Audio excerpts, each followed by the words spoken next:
You negotiated this week. You negotiated your rent, your salary, your dinner reservation, the time your kid goes to bed. And in most of those negotiations, you left something on the table. Not because you are not smart, because nobody ever taught you how this actually works. There is an entire academic field, backed by game theory, psychology, neuroscience, and 50 years of empirical research, dedicated to understanding why some people walk away with everything and others don't. Your professor taught you frameworks. Today you get the whole picture. 20 minutes. The entire negotiation curriculum. Let's go. Chapter 1. What negotiation actually is. Most people think negotiation is arguing until someone gives in. That is not negotiation. That is a fight. Negotiation is a communication process between two or more parties with different interests, aimed at reaching a mutually acceptable agreement. The key word, mutually. The goal of professional negotiation is not to win at someone else's expense. It is to find arrangements that both parties prefer over no deal. Richard Walton and Robert McKersey identified two fundamental types in 1965, distributive negotiation and integrative negotiation. Distributive, fixed sum. Whatever you gain, I lose. Buying a used car. Settling a lawsuit. One pie, and we're fighting over slices. Integrative, expandable sum. We find ways to create value before we divide it. Business partnerships. Employment contracts. Most long-term relationships. The dark side, most people default to distributive thinking even when integrative solutions exist. They fight over the size of the slice instead of asking if the pie can get bigger. A Harvard study of 100 salary negotiations found that 68% of candidates left money on the table not because the employer refused, but because the candidate never asked for more than the first offer. The first offer is never the final offer. That is a rule, not a suggestion. Chapter 2. The Psychology of Influence. Before tactics, you need to understand what is happening inside the other person's head. Robert Cialdini spent 6 years undercover studying influence professionals, salespeople, fundraisers, advertisers, cult recruiters. His 1984 book, Influence, identified 6 universal principles. Reciprocity. Humans feel compelled to return favors. Give first. In negotiation, make a concession, even a small one, and the other party feels pressure to reciprocate. Commitment and consistency. Once people commit to a position, they defend it. Get small yeses before the big one. Social proof. In uncertainty, people look at what others do. Citing precedent is not just evidence, it is psychology. Authority. People defer to credible experts. Credentials, data, and expert references shift the power dynamic before a word of substance is spoken. Liking. We say yes to people we like. Rapport is not small talk. It is strategy. Scarcity. Limited availability increases perceived value. Deadlines and competing offers are not manipulation, unless they are fake. The dark side. These same principles are the foundation of every predatory sales technique, cult recruitment strategy, and financial fraud in history. Bernie Madoff used reciprocity, social proof, and authority simultaneously for decades. Understanding influence is not optional. In a world where these tools are deployed against you daily, ignorance is not innocence. It is vulnerability. Chapter 3. Harvard's Getting to Yes, BATNA, and ZOPA. In 1981, Roger Fisher and William Ury published Getting to Yes out of the Harvard Negotiation Project. It became the best-selling negotiation book in history and changed how diplomats, lawyers, and executives approach every major deal. Their core insight: separate the people from the problem. Focus on interests, not positions. A position is what you say you want. An interest is why you want it. Two chefs fight over the last orange in the kitchen. Both insist they need the whole orange. That is their position. Ask why. One needs the juice. One needs the zest. They had compatible interests all along, but only the position was visible. BATNA. Best alternative to a negotiated agreement. The strongest source of power in any negotiation. Your BATNA is what you do if this deal falls through. The stronger your alternative, the less you need this deal. The less you need it, the more leverage you have. Know your BATNA. Improve your BATNA before you enter the room. Never reveal your BATNA unless it is stronger than theirs. ZOPA, Zone of Possible Agreement. The range between the minimum one party will accept and the maximum the other will pay. If the ZOPA is positive, a deal is mathematically possible. If it is negative, no deal exists at any reasonable terms. Most failed negotiations are failed because neither party understood whether a ZOPA existed. The dark side, BATNA can be manufactured and faked. Competing offers that don't exist. Deadlines that are arbitrary. Always verify whether the pressure you're feeling is real. Chapter 4. FBI Tactical Empathy and Active Listening. Chris Voss spent 24 years as the FBI's lead international hostage negotiator. He negotiated with terrorists, kidnappers, and bank robbers. His book, Never Split the Difference, published in 2016, applied those techniques to business and everyday life. His central discovery, the rational actor model of negotiation, is wrong. We are not rational. We are emotional animals who occasionally use logic. Every negotiation is a human interaction before it is a transaction. Tactical empathy, understanding the other party's perspective so deeply that you can articulate their feelings better than they can. This is not sympathy. You do not have to agree with them. You have to demonstrate that you understand them. When someone feels understood, their defensive posture drops. The negotiation can actually begin. The mirroring technique, repeat the last 1 to 3 words of what the other person said, then go silent.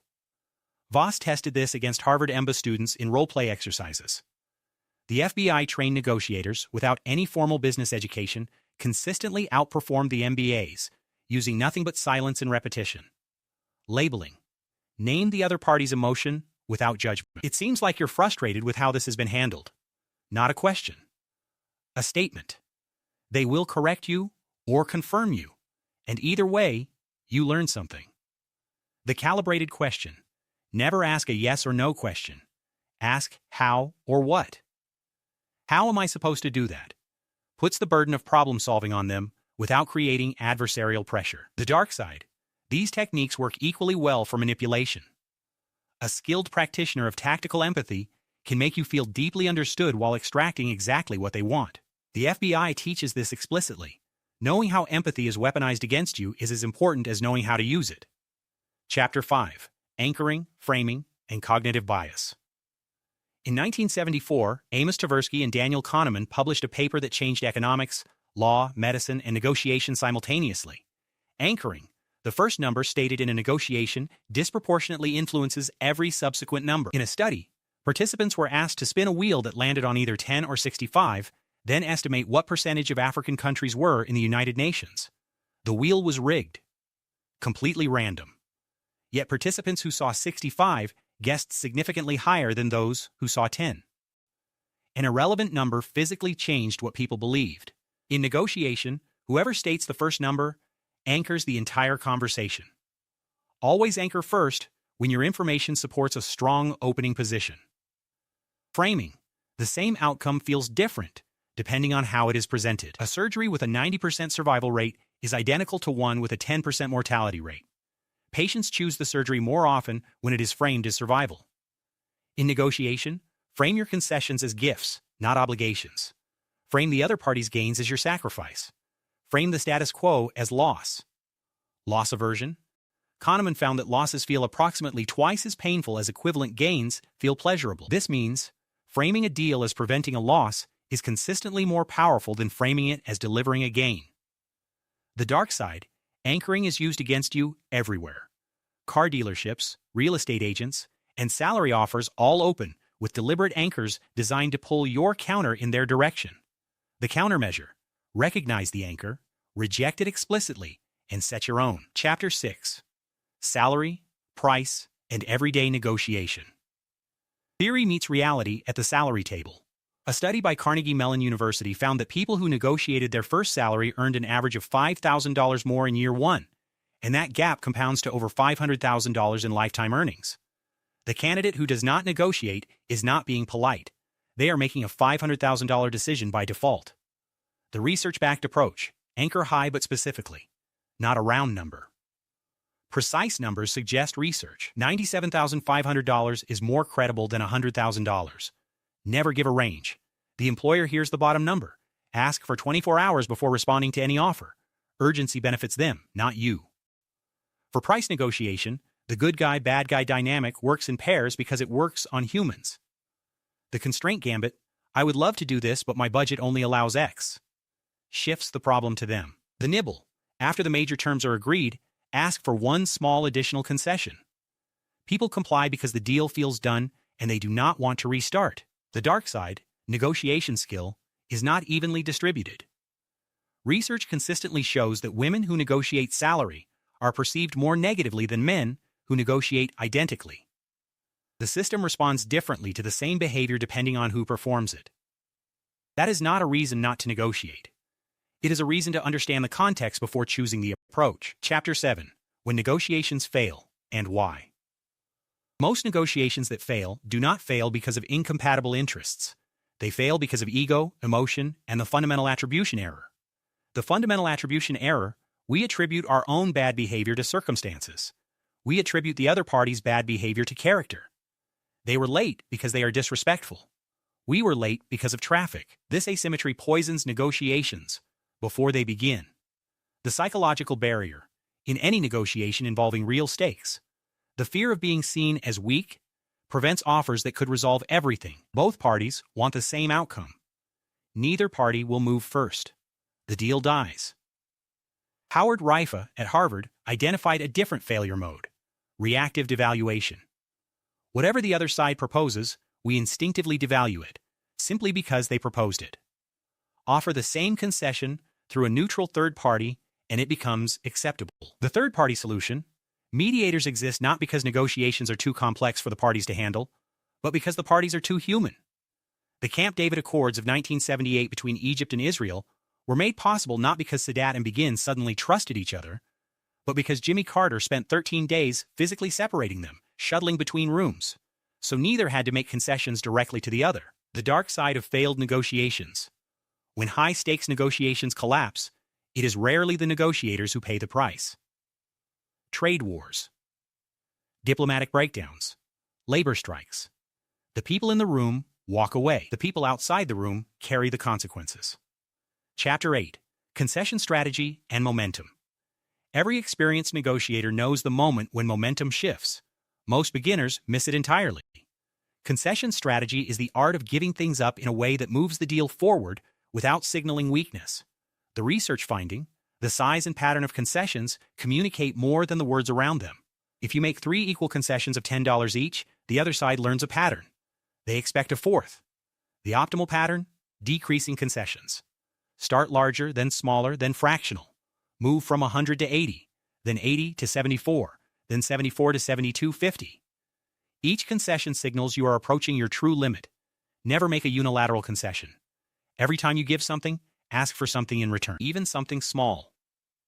This is the conditional concession. If I move on price, can you move on timeline? The reciprocity norm means the other side feels obligated to respond. Unilateral concessions destroy this dynamic. When both sides stop moving, most negotiators interpret this as failure. Experienced negotiators interpret it as an opportunity. Introduce a new variable. Change the structure of the deal rather than the terms. Instead of arguing over price, add a performance clause. Instead of fighting over quantity, change the payment schedule.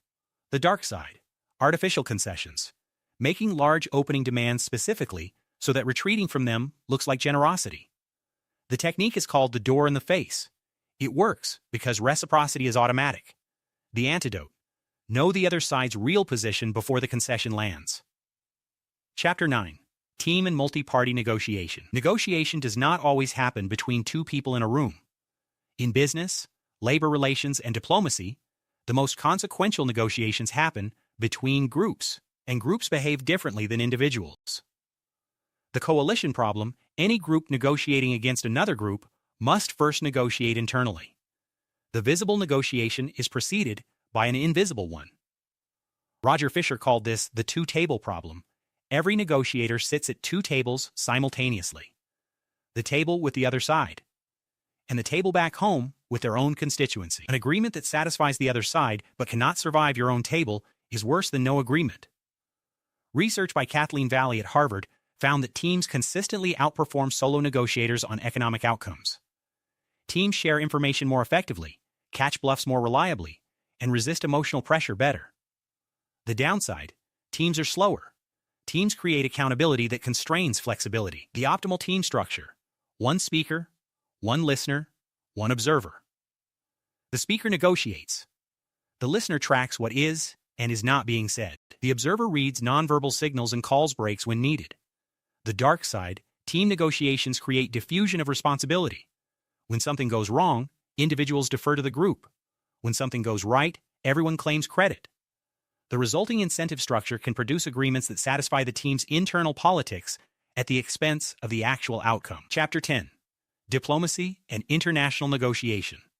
The highest stakes negotiations happen between countries, and they operate by different rules than anything taught in a business school. Diplomacy is negotiation on behalf of a sovereign state, bound by international law, custom, and the reality that today's adversary may be tomorrow's ally. The Vienna Convention of 1961 codified what had been informal practice for centuries: diplomatic immunity, inviolability of embassies, protection of couriers. These rules exist because without them, states cannot communicate during crises. The messenger must be safe, or no message gets delivered. Henry Kissinger practiced linkage diplomacy, connecting unrelated issues to create leverage. The U.S. traded progress on arms control for Soviet restraint in regional conflicts. The Helsinki Accords of 1975 are the canonical example. The Soviet Union wanted Western recognition of post-WE European borders. The West wanted human rights provisions. Neither side valued what the other valued. Both sides got what they wanted. Multi-party complexity, the DUBU operates by consensus among 164 member countries. A single country can block any agreement. This is why the DUBU has not concluded a major trade round since 2001. The dark side, back-channel diplomacy. The agreements that matter most are often reached through unofficial channels before formal negotiations begin. Nixon's opening to China in 1972 was preceded by 18 months of secret exchanges through Pakistan. What the public sees as a negotiation is often the ratification of a deal already made in private. Verdict: negotiation is not a talent you are born with. It is a skill built from frameworks, practice, and the willingness to be uncomfortable. You now know the difference between positions and interests. You know what BATNA means, and why improving yours before the conversation is the most powerful preparation you can do. You know why the FBI stopped arguing and started listening. You know how anchoring changes what people believe before any logic is presented. You know why that first salary offer is never the final one. The honest answer? None of this works without practice. Reading about negotiation is like reading about swimming. At some point, you have to get in the water. Your choice. Apply one technique this week. Just one. The mirroring. The calibrated question.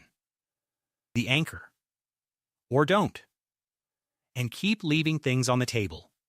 You already know which one you should choose.